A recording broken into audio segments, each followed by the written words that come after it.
أعوذ بالله من الشيطان الرجيم. بسم الله الرحمن الرحيم. والمطلقات يتربصن بأنفسهن 3 قروء ولا يحل لهن أن يكتمن ما خلق الله في أرحامهن إن كن يؤمن بالله واليوم الآخر وبعولتهن أحق بردهن في ذلك إن أرادوا إصلاحا ولهن مثل الذي عليهن بالمعروف وللرجال عليهن درجة والله عزيز حكيم. السلام عليكم ورحمة الله وبركاته. സൂറത്തുൽ ബഖറയിലെ 229-ാമത്തെ വചനമാണ് നിങ്ങളിപ്പോൾ ശ്രവിച്ചത്. അതിന്റെ അർത്ഥം ഇപ്രകാരമാകുന്നു: വിവാഹമോചിതരായ സ്ത്രീകൾ 3 ആർത്തവകാലം വരെ സ്വയം നിയന്ത്രിച്ചു കാത്തിരിക്കേണ്ടതാണ്.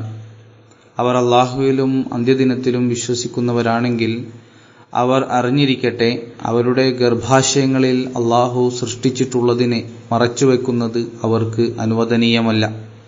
അവരുടെ ഭർത്താക്കന്മാർ രഞ്ജിപ്പാണ് ആഗ്രഹിക്കുന്നതെങ്കിൽ അതിൽ ആ കാലയളവിൽ അവരെ തിരിച്ചെടുക്കുന്നതിന് കൂടുതൽ അവകാശമുള്ളവരാണ്. അവർക്ക് സ്ത്രീകൾക്ക് പുരുഷന്മാരോട് ചില ബാധ്യതകൾ ഉള്ളതുപോലെ തന്നെ മര്യാദയനുസരിച്ച് പുരുഷന്മാരിൽ നിന്ന് ചില അവകാശങ്ങൾ അവർക്ക് സ്ത്രീകൾക്ക് ലഭിക്കേണ്ടതുമുണ്ട്.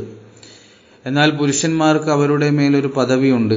അല്ലാഹു പ്രതാപശാലിയും യുക്തിജ്ഞനുമാകുന്നു.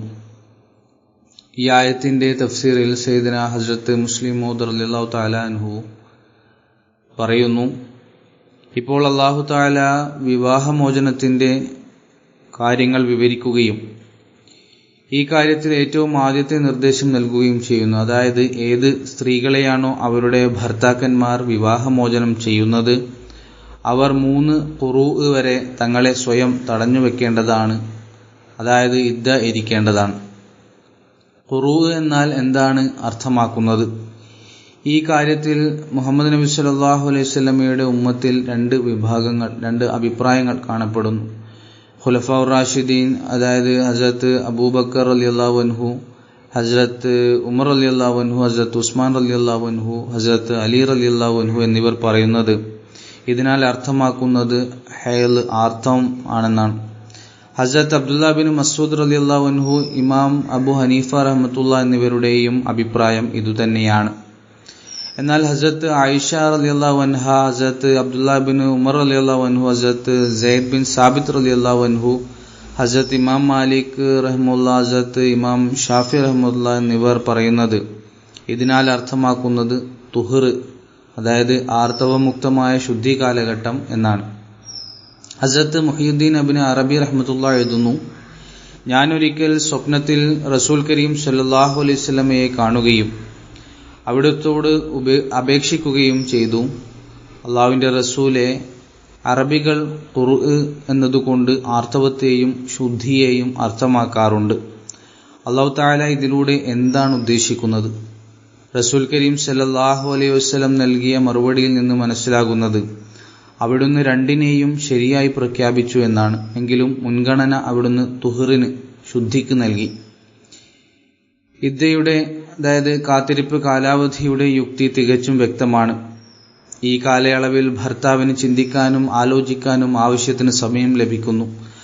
അവന്റെ ഹൃദയത്തിൽ തന്റെ ഭാര്യയോട് അല്പമെങ്കിലും സ്നേഹമുണ്ടെങ്കിൽ അവന് മടങ്ങിവരാൻ, റുജൂ ചെയ്യാൻ സാധിക്കുന്നതാണ്. വലാ യഹില്ലു ലഹുന്ന അൻ യക്തുംന മാ ഖലഖല്ലാഹു ഫീ അർഹാമിഹിൻ, അവരുടെ ഗർഭാശയങ്ങളിൽ അല്ലാഹു സൃഷ്ടിച്ചിട്ടുള്ളതിനെ മറച്ചുവെക്കുന്നത് അവർക്ക് അനുവദനീയമല്ല എന്നതിൽ സ്ത്രീയോട് കൽപ്പിച്ചിരിക്കുന്നത് അവൾ ഗർഭിണിയാണെങ്കിൽ അത് പുരുഷനോട് പറയണമെന്നാണ്. കാരണം പലപ്പോഴും സ്ത്രീ ഗർഭിണിയാണെങ്കിൽ അതിന്റെ പേരിൽ പരസ്പരം വീണ്ടും സ്നേഹം സ്ഥാപിക്കപ്പെടുകയും ഭാര്യയും ഭർത്താവും തമ്മിൽ അനുരഞ്ജനത്തിന്റെ സാഹചര്യമുണ്ടാവുകയും ചെയ്യാറുണ്ട്. വബുഉലതുഹുന്ന അഹഖു ബിറദ്ദിഹിന്ന ഫീ ദാലിക്. അവരുടെ ഭർത്താക്കന്മാർ രഞ്ജിപ്പാൻ ആഗ്രഹിക്കുന്നതെങ്കിൽ അതിൽ ആ കാലയളവിൽ അവരെ തിരിച്ചെടുക്കുന്നതിന് കൂടുതൽ അവകാശമുള്ളവരാണ് എന്നതിലെ ദാലിക, അതിലെന്ന സൂചന ഇദ്ദയുടെ കാലാവധിയിലേക്കാണ് വിരൽ ചൂണ്ടുന്നത്. അല്ലാഹു തആല വ്യക്തമാക്കിയിരിക്കുന്നത്, ഇദ്ദയുടെ കാലയളവിൽ ഭർത്താവ് തന്റെ സ്ത്രീയുമായി വീണ്ടും ബന്ധം പുലർത്താൻ ആഗ്രഹിക്കുകയാണെങ്കിൽ അതിൽ ആരും തടസ്സമാകരുത് എന്നാണ്. ഈ നിർദ്ദേശത്തിന്റെ പ്രധാന കാരണം, പൊതുവെ സ്ത്രീയുടെ ബന്ധുക്കൾ പറയാറുണ്ട്, ഭർത്താവ് തന്റെ ഭാര്യയോട് നന്നായി പെരുമാറിയില്ല, അവൾക്കൊരു തവണ ത്വലാഖ് നൽകുകയും ചെയ്തു, അതിനാൽ ഇനി അവനുമായി ബന്ധം സ്ഥാപിക്കാൻ ഞങ്ങൾ തയ്യാറല്ല എന്ന്. അല്ലാഹു തആല പറയുന്നു, സ്ത്രീയുടെ ബന്ധുക്കൾ ഭാര്യയുടെയും ഭർത്താവിന്റെയും ബന്ധങ്ങൾക്കിടയിൽ തടസ്സമാകരുത്. ഭർത്താവ് തന്റെ തെറ്റ് മനസ്സിലാക്കിക്കൊണ്ട് മടങ്ങിവരാൻ ആഗ്രഹിക്കുന്നുവെങ്കിൽ മറ്റാരേക്കാളും അവൻ ആ സ്ത്രീക്ക് കൂടുതൽ അർഹതയുള്ളവനാണ്. ഇദ്ദയിൽ അവന് തന്റെ സ്ത്രീയെ തിരിച്ചെടുക്കാൻ സാധിക്കുന്നതാണ്. പിന്നീട് വലഹുന്ന മിസ്ലുല്ലദി അലൈഹിന്ന ബിൽ മഅറൂഫ്, അവർക്ക് സ്ത്രീകൾക്ക് പുരുഷന്മാരോട് ചില ബാധ്യതകൾ ഉള്ളതുപോലെ തന്നെ മര്യാദയനുസരിച്ച് പുരുഷന്മാരിൽ നിന്ന് ചില അവകാശങ്ങൾ അവർക്ക് സ്ത്രീകൾക്ക് ലഭിക്കേണ്ടതുമുണ്ട് എന്നതിൽ പൊതുവായ നിയമം വ്യക്തമാക്കിയിരിക്കുന്നു. അതായത് മനുഷ്യർ എന്ന നിലയിൽ പുരുഷന്മാരുടെയും സ്ത്രീകളുടെയും അവകാശങ്ങൾ തുല്യമാണ്. എപ്രകാരം സ്ത്രീകൾ പുരുഷന്മാരുടെ അവകാശങ്ങൾ മാനിക്കേണ്ടത് അനിവാര്യമാണോ, അപ്രകാരം തന്നെ പുരുഷന്മാരും സ്ത്രീകളുടെ അവകാശങ്ങൾ നിറവേറ്റേണ്ടത് അനിവാര്യമാണ്. ഈ കാര്യത്തിൽ യാതൊരുവിധ അന്യായമായ സമീപനവും സ്വീകരിക്കാൻ പാടുള്ളതല്ല. റസൂൽ കരീം സല്ലല്ലാഹു അലൈഹി വസല്ലമയുടെ നിയോഗത്തിന് മുൻപ് സ്ത്രീകളുടെ യാതൊരു അവകാശങ്ങളും അംഗീകരിക്കപ്പെട്ടിരുന്നില്ല. മറിച്ച് അവരെ ധനത്തെയും സ്വത്തുക്കളെയും പോലെ കൈമാറ്റം ചെയ്യപ്പെടുന്ന ഒരു അനന്തരാവകാശമായിട്ടാണ് കരുതിയിരുന്നത്. അവരുടെ ജനനം പുരുഷന്റെ ആനന്ദത്തിനും ആഹ്ലാദത്തിനും ഉന്മാദത്തിനും വേണ്ടി മാത്രമുള്ളതാണെന്ന് പ്രഖ്യാപിക്കപ്പെട്ടിരുന്നു. സ്ത്രീകളുടെ അവകാശങ്ങളുടെ വലിയ വക്താക്കളാണെന്ന് സ്വയം വിളിക്കുന്ന ക്രിസ്ത്യാനികളുടെ വിശുദ്ധ ഗ്രന്ഥങ്ങളിൽ പോലും സ്ത്രീയെക്കുറിച്ച് എഴുതപ്പെട്ടിരുന്നു. എന്നാൽ പുരുഷൻ തന്റെ തല മൂടരുത്, എന്തെന്നാൽ അവൻ ദൈവത്തിന്റെ സാദൃശ്യവും മഹത്വവുമാണ്, എന്നാൽ സ്ത്രീ പുരുഷന്റെ മഹത്വമാണ്. അതുപോലെ എഴുതപ്പെട്ടിരിക്കുന്നു, സ്ത്രീ ഉപദേശിക്കാനോ പുരുഷന്റെ മേൽ അധികാരം നടത്താനോ ഞാൻ അനുവദിക്കുന്നില്ല. ഇസ്ലാം മാത്രമാണ് സ്ത്രീകളുടെ മാനവികതയെ എടുത്തു കാണിച്ച ഒരേയൊരു മതം.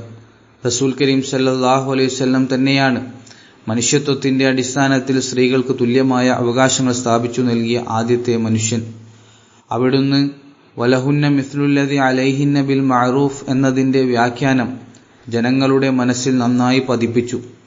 അവിടുത്തെ വചനങ്ങളിൽ സ്ത്രീകളോട് നല്ല രീതിയിൽ പെരുമാറുന്നതിനെക്കുറിച്ചും അവരുടെ അവകാശങ്ങളെക്കുറിച്ചും അവരുടെ കഴിവുകളെക്കുറിച്ചും എത്രത്തോളം നിർദ്ദേശങ്ങൾ കാണപ്പെടുന്നുവോ അതിന്റെ 10 പോലും മറ്റൊരു മതനേതാവിന്റെയും അധ്യാപനങ്ങളിൽ കാണാൻ കഴിയില്ല.